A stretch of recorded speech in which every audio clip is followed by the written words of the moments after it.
A new AP Top 25 comes out on Sunday. And for the most part, I think that we're going to be seeing not a lot at the top half of the top 10, but with the losses that we had in the back half of the top 10, there will be a little bit of shakeup, a little bit of jumbling. Ole Miss obviously is going to be taking a tumble here. So let's start with that game right there and the rankings impact. As Ole Miss takes its first loss of the season, now what is the best win on the Rebels profile? 22-19 against Kentucky? Tasty. What about the next best win? Is it Troy? I disagree that it's the best win. Oh, Troy. All right, here we go. I think comes Troy boy. Troy boy. All right, hey, I look, Kentucky's a better team than Troy.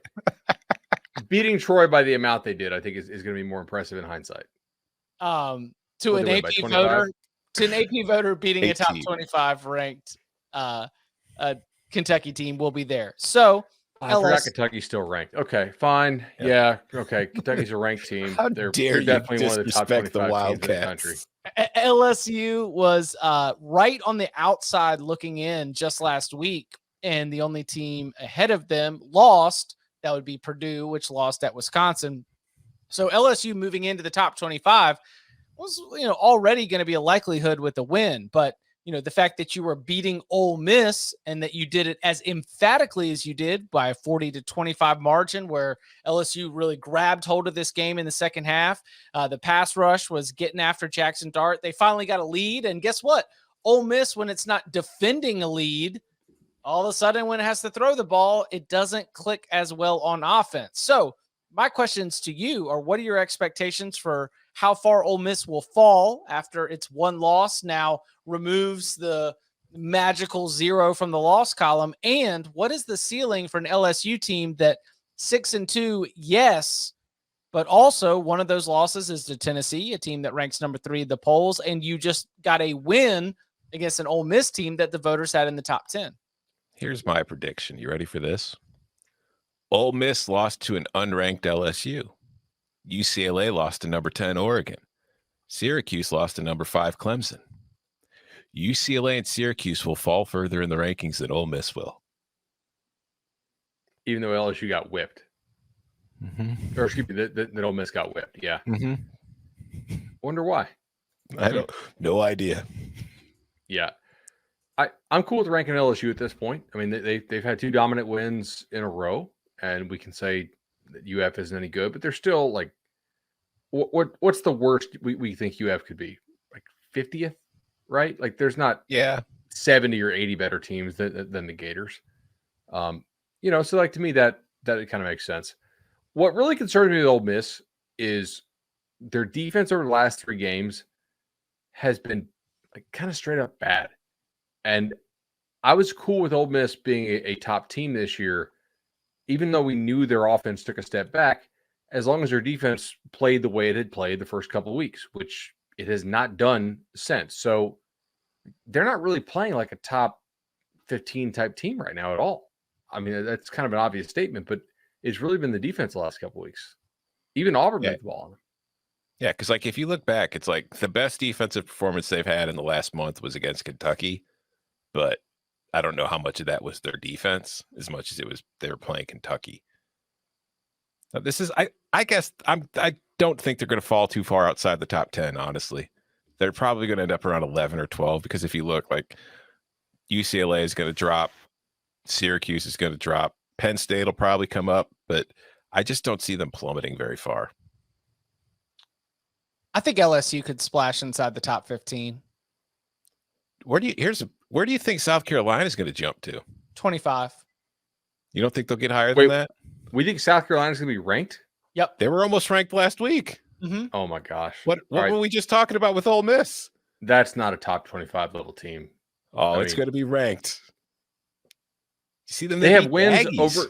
They beat Kentucky without Will Levis, and then they beat the Aggies, and King got hurt. So UCF lost at ECU, so that throws them out. Purdue lost to Wisconsin, that throws them out. I mean, it was basically all these teams that did get votes, aka like of the 63 AP voters, somebody already had them on a top 25 ballot. South Carolina is going to win that battle. I can So find out real quick. Who does South Carolina play next? Probably Florida. Oh, Florida's going to have a bye because cocktail party, right? South Carolina is up next. They've got Florida plays against Georgia Mizzou. cocktail party. That's next weekend. they've got Mizzou at home next week, so they could win that. Then they've top got 15 Vandy the on week after. road. Oh man, That's what I'm look at saying. that. They could be a top 10 team South here Carolina? soon. Hell yeah. Hell, like where's this train stopping?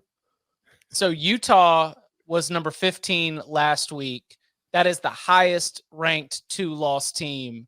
My theory is that because Utah is up there with the win against USC up in the top 15, it is therefore possible for LSU, an SEC team, to see a similar landing spot.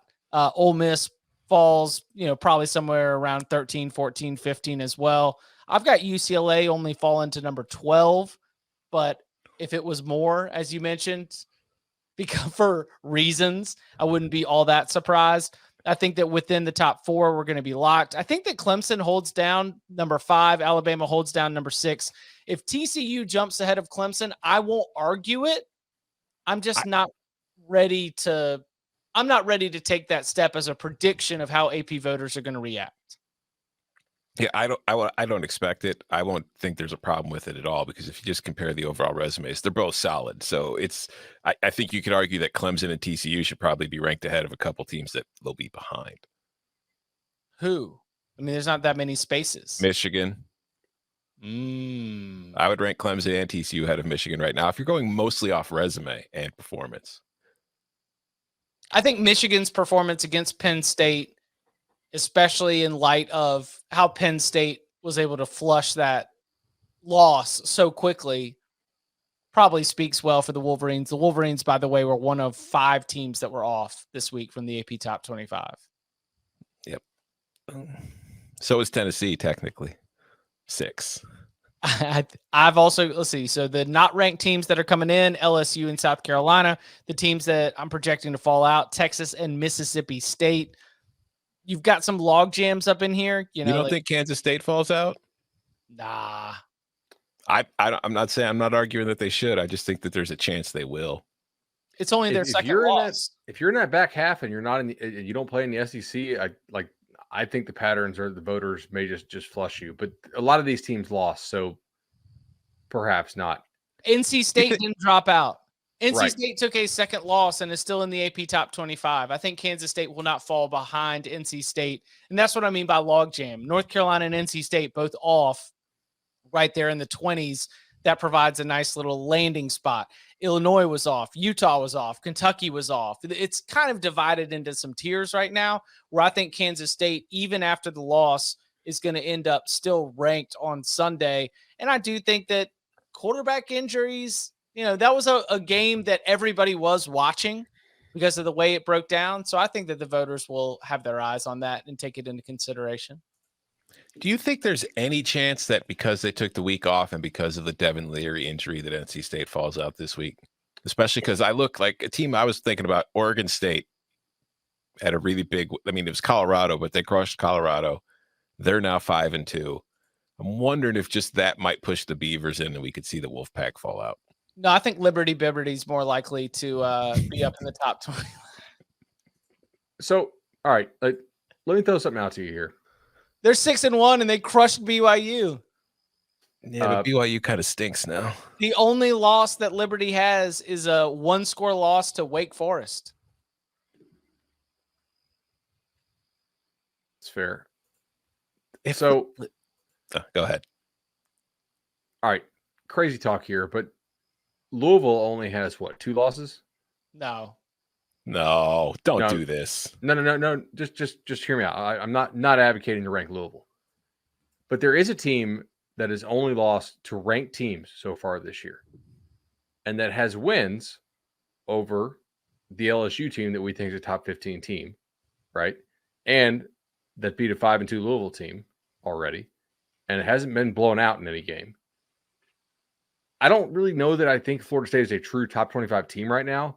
But resume-wise, if you look how they've played, certainly, their resume is better than Kentucky's. But if you had to fill out a rankings, if you had to fill it out every single week, you were going to be a victim of the moment. You were going to fall to trends and the way that things are swaying. And a 3-game losing streak does not put Florida State on a single ballot. This is why we see stuff like LSU favored by 1.5 points as an unranked team over a top 10 team, because voters are at the mercy of scheduling quirks. Like if the Noles had played their 3 ranked opponents in the first week, the third week, and the 5th week, as opposed to all right in a row, they'd be ranked, right? It's just we're punishing these teams for sequencing, which is like not even their own sequencing, like the sequencing that's out of their control. But point spreads are just for gambling; they're not for results. Sure, but realistically, like if you did, there's no way that you would have a unranked team favor over a top 10 team if it was an actual top 10 team. This is where like the 0 in the loss column or the -1 in the loss column. The only thing that defines them as a top 10 team is the fact that 63 voters consensus has decided they are the top 10 team. Mm-hmm. Right. The arguments and are they're undefeated. The reason. Yeah. Yeah. There's only 12 data points. It's imperfect inherently. How many votes is Texas going to get? It'll be. I know one. Listen, Texas will probably finish, I'll say, with like 17 voting points. They will not make the top 25, but I think they will show up on enough ballots because it was a road loss and because it was a close road loss to another team that will be around the top 10. Texas will, I would set the over-under around 17.5 voting points. What about Arkansas? Like we feel like they're pretty close to getting back up, and they're like the next SEC team up. We get into this thing. But see, they were on a bye this week, right? Right. That was sarcasm. Like I really don't feel like Arkansas. No, should be I know, ranked. but I'm telling you right now, they're going to get votes. Yeah. You're dead on. They're going to get votes. They've got a win over soon to be ranked South Carolina. So like there's the value right there. So while the BYU win gets worse, the South Carolina win gets better. So. Oh, did Boise end up finishing off Air Force? They did. Yes. Good win for the Broncos. Boise State won't be ranked, but that's a team to keep an eye on. As they are a much better team now. Ever since they made the change at QB and OC, a much better football team. Daniels got hurt for Air Force, by the way. Has he? Yeah, like he came back in, I think, but yeah, tough. If you're listening to this before 2 p.m. Eastern time, there is a story on CBSSports.com called Tomorrow's Top 25 Today with a full breakdown of where we think these teams will be ranked and why. So be sure to go and check that out.